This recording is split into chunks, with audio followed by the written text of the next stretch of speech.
রাজু আমাদের এখানে আজকে মৎস্যজীবীতে এখানে প্রোগ্রামটা করেছেন এবং আন্নান সহ সকলে তাকে সহযোগিতা করছে। এবারে বক্তব্য রাখছেন আমাদের প্রিয় নেতা রাজু, মানে মৎস্যজীবী রাজু ভাই। আচ্ছা, আমাদের মাঝে আমাদের প্রার্থীর নির্দেশ ক্রমে আমাদের মাঝে উপস্থিত রয়েছেন থানা নির্বাচন পরিচালনা কমিটির আহ্বায়ক অধ্যক্ষ আশরাফ আলী।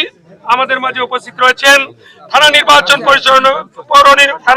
পরিচালনা কমিটির অন্যতম যুগ্ম আহ্বায়ক আব্দুল সালাম মোল্লা, পৌর নির্বাচন কমিটির আমাদের সদস্য সচিব জনাব ইকবাল হোসেন রাজু আমাদের মাঝে উপস্থিত রয়েছেন।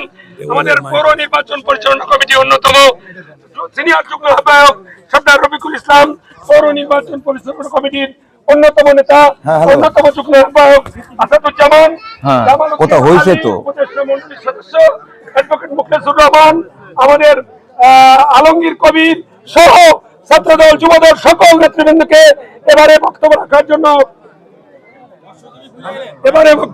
জন্য দূরে দেওয়া হয়েছে এই সাউন্ড বক্স এবারে বক্তব্য রাখার জন্য আহ্বান জানাচ্ছি। আমার মা বোনেরা সকাল থেকে খুব কষ্ট করছেন, আপনাদের কাছে ধন্যবাদ জানাই। আমাদের প্রার্থীর পক্ষ থেকে আমাদের এবারে বক্তব্য রাখছেন আমাদের প্রিয় নেতা আব্দুল আজিজ ভাই। এদিকে মেয়েদের দিকে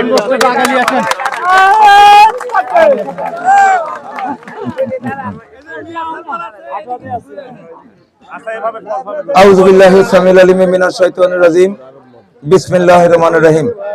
এই কথা শোনা যায়? এই যে কথা শোনো, উচ্চ করে।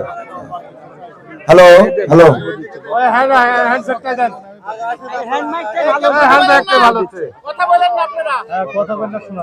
আউযু বিল্লাহি সামিল আলিম মিনাশ শাইতানির রাজিম বিসমিল্লাহির রহমানির রহিম। ত্রয়োদশ জাতীয় সংসদ নির্বাচন প্রচারণার আলোকেই পৌরসভার মধ্যে কত নম্বর ওয়ার্ড? 12 নম্বর ওয়ার্ড কর্তৃক আয়োজিত আজকের এই পথসভার সম্মানিত পৌরসভার বিভিন্ন পর্যায়ের নেতৃবর্গ, উপজেলা পর্যায়ের নেতৃবর্গ, আমার মা এবং বোনেরাও ডান পাশে উপস্থিত আছেন এবং আমার নির্বাচনী সমর্থনের সম্মানিত মুরব্বী সমাবেশী বন্ধুরা, সবার প্রতি সালাম, আসসালামু আলাইকুম ওয়া রাহমাতুল্লাহ। প্রিয় নেতৃবর্গ, নির্বাচনী প্রচারণা শুধু এখানেই নয়, গোটা বাংলাদেশে টেকনাফ থেকে তেতুলিয়া, রূপসা থেকে পাতুরিয়া আমাদের প্রিয় সংগঠন বাংলাদেশ জাতীয় দল কর্তৃক 300 আসনে নির্বাচনী প্রচারণা একবারে তুঙ্গে উঠে গেছে।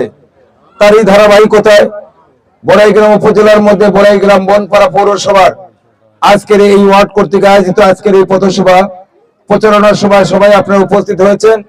প্রচারণা করতে করতে আমরা একবারে প্রচারণার দ্বার প্রান্তে এসে পৌঁছে গেছি। আর 3-4টা দিন প্রচারণা করলেই আমাদের প্রচারণা বন্ধ হয়ে যাবে।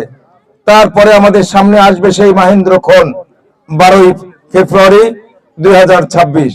এই দিনটার জন্য, এই ক্ষণটার জন্য বিগত দিনে আমরা দীর্ঘদিন ধরে আন্দোলন সংগ্রাম করেছি, বুকের তাজা টাটকা রক্ত রাজপথ রঞ্জিত করেছি। আমাদের অনেক সহকর্মীর সাথে সারা জীবনের জন্য এই দিনটা ক্ষণের জন্য সংগ্রাম করতে গিয়ে, আন্দোলন করতে গিয়ে আমাদের মাঝখান থেকে সারা জীবনের জন্য হারিয়ে গেছে। অনেকে পঙ্গুত্ব হয়ে মানবেতর জীবন যাপন করতে হাসপাতালে অথবা বাড়িতে। আমি আপনাদের উদাত্ত আহ্বান জানাই